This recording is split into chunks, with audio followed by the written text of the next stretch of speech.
आज की कहानी में बात करेंगे विक्रांत भैरव मंदिर की। इसके Shri Mahakal, welcome to my new blog. Pandit Anshu Sharma. आज के ब्लॉग में हम जा रहे हैं दर्शन करने। देखते हैं कहाँ जाते हैं दर्शन करने और आपको भी दर्शन कराते हैं। बने रहे हमारे ब्लॉग में। राधे राधे, जय श्री महाकाल। सबसे पहले हम जा रहे हैं गौ माता के लिए तरबूज लेने। देखते हैं मंडी में तरबूज मिलता है कि नहीं। सबसे पहले गौ सेवा करेंगे, गौ को कुछ खिलाएंगे, फिर जाएंगे दर्शन करने और आपको दर्शन कराएंगे। बने रहे हमारे ब्लॉग में। जय Shri Mahakal. Train trending company से हमने तरबूज ले लिया। भगवान सांब सदा शिव को चढ़ाएंगे।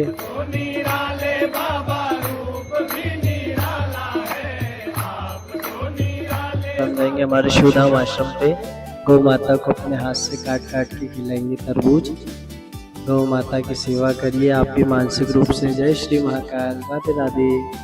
पंचगावः समुत्पन्ना मत्यमाने महोदधो तासां मध्ये द्व्यानन्दा तस्य देव्ये नमो नमः।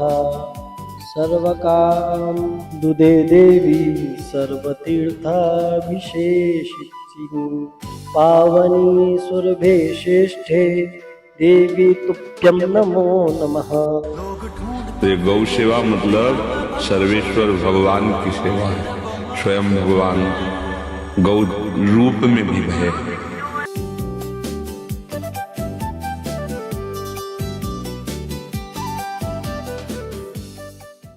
आज हम बात करने जा रहे हैं एक ऐसे दिव्य और रहस्यमय स्थान की जहां आस्था, शक्ति और साधना तीनों का अद्भुत संगम मिलता है। जी हाँ, हम बात कर रहे हैं उज्जैन स्थित श्री विक्रांत भैरव मंदिर की।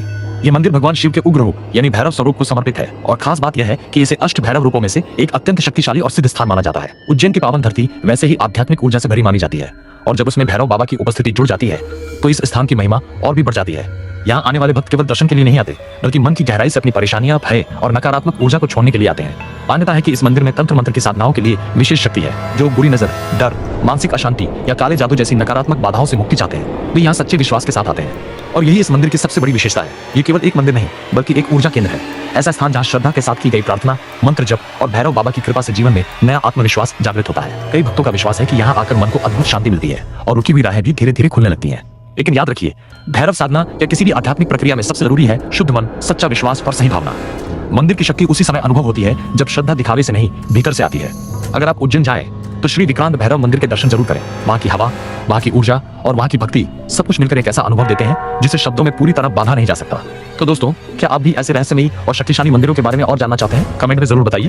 पहले भी अनंत कृपा थी, आगे भी अनंत कृपा बनी रहने वाली है और वर्तमान में जैसी कृपा हमारी ऊपर हो रही है, इस कृपा का पात्र तो करोड़ करोड़ कल्प में भी मैं नहीं था।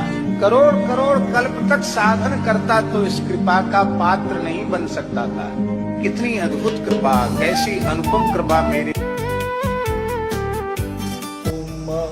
ओम ओम युं सः ओम भूर्भुवः ओम त्र्यंबकं यजामहे सुगंधिं पुष्टिवर्धनम् उर्वारुकमिव बन्धनान् मृत्युर्मुक्षीयमामृतात्। ओम भूर्भुवः ओम ओम। आज की ये बात सिर्फ एक मान्यता नहीं बल्कि आस्था, रहस्य और साधना की गहराई से जुड़ा हुआ विषय है। उज्जैन का महाश्मशान, जहाँ रात्रि के सन्नाटे में भी ऊर्जा महसूस होती है, और गुजरात की लोक देवी मेलडी माता, जिनकी शक्ति को लोग सुरक्षा और रक्षा का प्रतीक मानते हैं, इन दोनों के बीच एक बहुत गहरा तांत्रिक संबंध बताया जाता है। उज्जैन में विक्रांत भैरव को उस शक्ति रूप में देखा जाता है जो साधक को भय से निकालकर भीतर की सच्चाई से जोड़ते हैं। श्मशान की भूमि वैसे ही सामान्य नहीं मानी जाती क्योंकि वहाँ जीवन और मृत्यु के बीच की रेखा बेहद पतली हो जाती है। यही कारण है कि तांत्रिक साधनाओं में श्मशान को साधना की सबसे प्रखर भूमि कहा गया है। यहाँ साधक केवल मंत्र नहीं जपता, वो अपने भीतर की कमजोरी, डर और भ्रम को भी चुनौती देता है। अब बात करते हैं मेलडी माता की। गुजरात में उन्हें एक ऐसी लोक देवी माना जाता है जो अपने भक्तों पर संकट नहीं आने देती।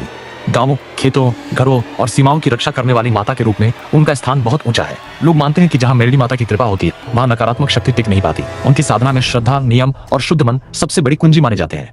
अब असली रहस्य यही है, विक्रांत भैरव और मेलडी माता को कई साधक एक साथ सुरक्षा चक्र की तरह देखते हैं। एक ओर भैरव साधक को तांत्रिक बाधाओं से लड़ने की शक्ति देते हैं, दूसरी ओर मेलडी माता उस शक्ति को रक्षा कवच की तरह स्थिर कर देती है, यानी एक ऊर्जा को जागृत करती है और दूसरी उस ऊर्जा को सुरक्षित रखती है। इसी वजह से कई परंपराओं में इन दोनों नामों को गहरी श्रद्धा के साथ लिया जाता है। ये कोई साधारण पूजा पाठ नहीं बल्कि आत्मबल, अनुशासन और संरक्षण का संगम है। तो यदि आप इस रहस्यमय परंपरा को समझना चाहते हैं तो याद रखिए, असली साधना डराने के लिए नहीं, भीतर की शक्ति जगाने के लिए होती है और विक्रांत भैरव तथा मेलडी माता की कथा इसी शक्ति का तेजस्वी उदाहरण है।